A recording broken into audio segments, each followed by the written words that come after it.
দ্ব্যর্থহীনভাবে উচ্চ কণ্ঠে বলে দিয়েছেন নাহিদ ইসলাম, ৭২-এর সংবিধান ছুঁড়ে ফেলতেই হবে। চাঁদাবাদ, ফ্যাসিবাদ কোনো কিছুই দেশে অটুট থাকবে না। আপনারা জানেন যে ৭২-এর সংবিধান নিয়ে ওই যে টাকলা মুরাদ বলেছিল ৭২-এর সংবিধান থাকতেই হবে, পূর্ণাঙ্গ ৭২-এর সংবিধান ফিরে যেতেই হবে। ওটাই মুজিববাদের সংবিধান। ৭২-এর সংবিধান কিন্তু মুজিববাদের সংবিধান। সেই জিনিসটি ৪৫ বছর রাজনীতি করেও বিএনপির পরগাছা রাজনীতিবিদেরা ধরতে পারেন। আমি সব বিএনপিকে বলছি না, পরগাছা বলতে মির্জা ফখরুল, রুমিন ফারহানা, শ্যামা ওবায়েদ, এরা কিন্তু অতীতে বিএনপি করে আসেনি, এসে একটা বড় পদ নিয়েছে। মির্জা ফখরুল তো ছাত্র জীবনে বিএনপি করে নাই, অর্থাৎ ভাড়াটিয়া মহাসচিব হিসাবে এসেছে। ন্যাব ভাসানীর মহাসচিব ছিল সে, ন্যাশনাল আওয়ামী পার্টি, ন্যাব ভাসানীর। তো ভাড়াটিয়া সে বিএনপির পরগাছা রাজনীতিবিদরা কখনো বুঝতে পারেনি বিএনপির মেইন পালসটা কি, প্রেসিডেন্ট জিয়াউর রহমান আসলে কি চেয়েছিলেন এদেশের মানুষের জন্য। ৪০-৪৫ বছর ধরে রাজনীতি করেও তারা বুঝেনি ৭২-এর সংবিধান মুজিববাদী সংবিধান। কিন্তু নাহিদরা ২ বছরে ৫ বছরে বুঝে ফেলেছে এই সংবিধান থেকে বের হতে না পারলে ভারতের শেকল থেকে আমরা বের হতে পারবো না। সুতরাং বিএনপি বৃদ্ধ, দাঁত পড়া, চুল পাকা, অপদার্থ, ভারতের কাছে বিক্রি হওয়া রাজনীতিবিদদের থিওরির তালে আমরা চলতে পারি না। তাদের কথা বিশ্বাস করে আমরা তাদেরকে ভোট দিতে পারি না। প্রিয় বন্ধুরা, আজকে যেখানে দাঁড়িয়ে আছি, পেছনে আপনারা কি দেখতে পাচ্ছেন? পেছনে দেখতে পাচ্ছেন এই যে ধরেন একটা পথ দেখতে পাচ্ছেন, কিন্তু আমার সামনে বিস্তৃত জলরাশি, অসাধারণ, মনোমুগ্ধকর, যেটা আপনাদেরকে কিছুটা অংশ অন্তত দেখানো দরকার মনকে উৎফুল্ল, প্রফুল্ল এবং ফ্রেশ করার জন্য। সেটা একটু দেখতে পারেন। এই যে দেখেন,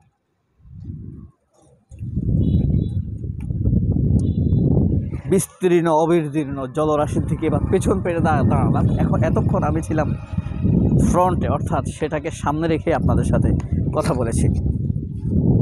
প্রতিমধ্যে একটা নেপাল বাংলাদেশের বিরুদ্ধে একটা রায় দিয়েছে। আপনারা জানেন 2018 সালের 12ই মার্চ একটি বিমান দুর্ঘটনা হয়েছিল ইউনাইটেড এয়ারে, ফ্লাইট 2111, অর্থাৎ 211। এই ফ্লাইটটি 2018 সালের মার্চ মাসে যখন পতিত হয় তখন 70 জন যাত্রী ছিল। 76 সিটের বিমান ওটা, কিন্তু যাত্রী ছিল কতজন? 70 জন। সেখান থেকে 51 জন যাত্রী মারা গিয়েছিল। তাৎক্ষণিকভাবে ইউনাইটেড এয়ার প্রত্যেক যাত্রীকে $20,000 করে ক্ষতিপূরণ দিয়েছিল। কিন্তু বর্তমানে নেপালের আদালত আরেকটি রায় দিয়েছে। তারা স্পষ্ট করেই বলেছে যে প্রত্যেক যাত্রীকে আরও 27,40,000 টাকা ক্ষতিপূরণ দেওয়ার জন্য ওই টাকার বাইরে প্রায় $1,60,000, 1.5 কোটি টাকা বা 2 কোটি টাকা করে তাদেরকে ক্ষতিপূরণ দেওয়ার জন্য নির্দেশ দিয়েছে নেপালের আদালত। সেই জজের নাম হইল সুকমল বিশ্বাস। তিনি বলেছেন এই ঢাকার ভুল ত্রুটির কারণেই এই বিমানটি পতিত হয়েছিল, যে কারণে 51 জন যাত্রী প্রাণ হারিয়েছে। একজন জীবিত যাত্রী 51 জন যাত্রীর পক্ষে এই রিটটি করে আদালতে। এরা নেপালের আদালতে দীর্ঘ 7 বছর যাবৎ এই মামলা চলার পর গতকাল 26 জুলাই নেপালের আদালত এই রায় দেয়। তবে এই রায়টি কিন্তু সুন্দর একটি রায় হলো এই কারণে, এই 51 জন যাত্রীর মধ্যে 38 জন যাত্রী হলো, 12 জন যাত্রী হলো নেপালের, বাকি 38 জন বাংলাদেশের। আর একজন যাত্রী হলো যিনি জীবিত ছিলেন, সবার পক্ষ থেকে মামলাটি পরিচালনা করেছেন তিনি, অর্থাৎ 38, 12, 50, আর যিনি মামলা পরিচালনা করেছেন মোট 51 জন যাত্রী, তাদেরকে 27,40,000 টাকা ক্ষতিপূরণ দেওয়ার জন্য নেপালের আদালত নির্দেশ দিয়েছিল। এবং এই নির্দেশনা অবশ্যই 28 আন্তর্জাতিক কর্মদিবসের মধ্যে এইটা ক্ষতিপূরণ তাদের যাত্রীদেরকে দিতে হবে। 17টি পরিবার, 51 জন মানুষ মারা গিয়েছে 17 জন পরিবারের, এভারেজে প্রতি পরিবারের 3 জন, কোনো পরিবার এমন রয়েছে প্রত্যেকেই মারা গিয়েছে।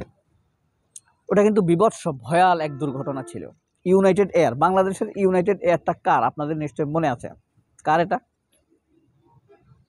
এটা হলো আগে সালমানের প্রমাণ ছিল, এখন হলো ইউনাইটেড গ্রুপ, গুলশানের যে ইউনাইটেড হাসপাতাল আছে তাদের, সেই তাদের ভুল ত্রুটির কারণে যে এটা বাংলাদেশের জন্য একটা ভয়ঙ্কর লজ্জাজনক এবং খুবই আন্তর্জাতিক ইমেজ নষ্ট হওয়ার মতো ঘটনা। কারণ তাই এই রায়ের কারণে প্রমাণ হয়ে গিয়েছে বাংলাদেশের বিমান বিভাগের দুর্বলতা।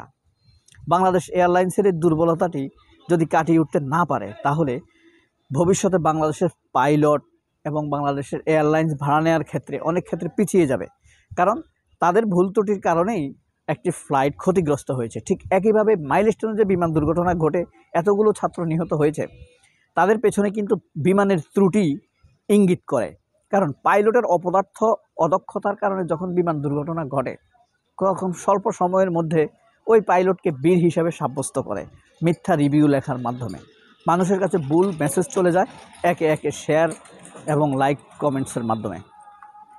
কিন্তু ওই পরিস্থিতি থেকে উত্তরণের বিষয়টি হতে হলে অবশ্যই যদি আত্মবিশ্বাস থেকে থাকে, এই রায়ের বিরুদ্ধে রিট করতে হবে নেপালের আদালতে আন্তর্জাতিক আইনজ্ঞের মাধ্যমে। এখন এই জরিমানা, এই অর্থ কারা দিবে?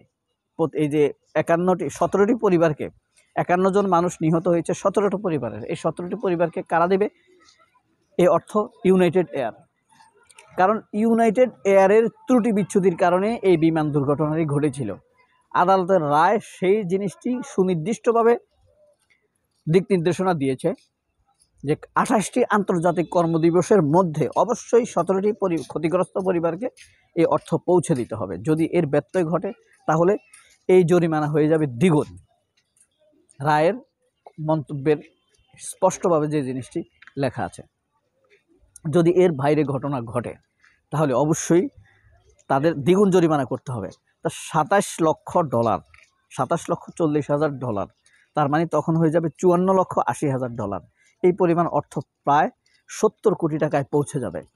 এই 17টি পরিবারকে যে নির্দেশ দেওয়া হয়েছিল দেওয়ার, অর্থাৎ 28 কর্মদিবসের বাইরে যদি তারা মধ্যে যদি বাস্তবায়ন করতে না পারে, অর্থাৎ 28 দিনের বেশি যদি তারা ব্যয় করে, তাহলে অবশ্যই সেই অর্থ দ্বিগুণ হয়ে যাবে।